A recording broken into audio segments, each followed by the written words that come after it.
Hakim Wahyu Iman Santoso menganggap terdakwa Kuat Ma'ruf dan Ricky Rizal buta dan tuli karena mengaku tak melihat Ferdy Sambo menembak Brigadir Paul Nofriansyah Yosua Huta Barat.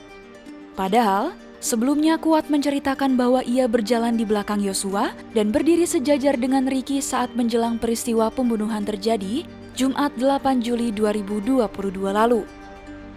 Pernyataan ini disampaikan Wahyu ketika mendengar kesaksian Kuat Ma'ruf dalam sidang lanjutan perkara pembunuhan berencana Brigadir J di Pengadilan Negeri Jakarta Selatan pada Senin 5 Desember 2022. Mulanya, Kuat mengaku melihat Sambo menembak tembok setelah Richard Eliezer menembak Yosua. Namun, ia mengaku tidak melihat saat Sambo menembak Yosua. Mendengar pengakuan ini, Hakim lantas menyindir Kuat sama seperti Ricky yang sebelumnya juga mengaku tidak melihat kejadian itu.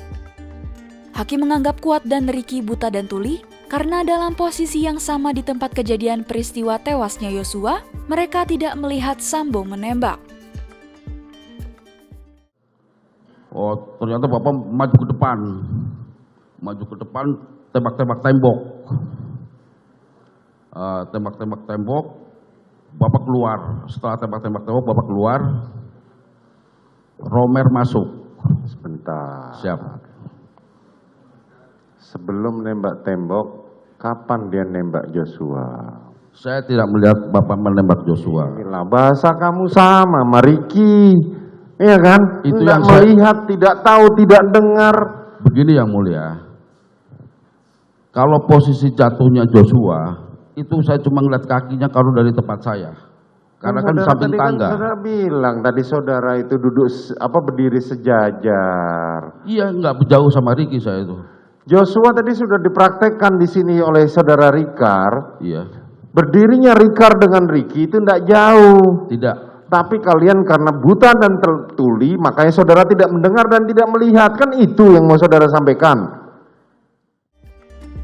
Sebagai informasi, peristiwa pembunuhan Brigadir J disebut terjadi usai Putri mengaku dilecehkan oleh Brigadir J di Magelang.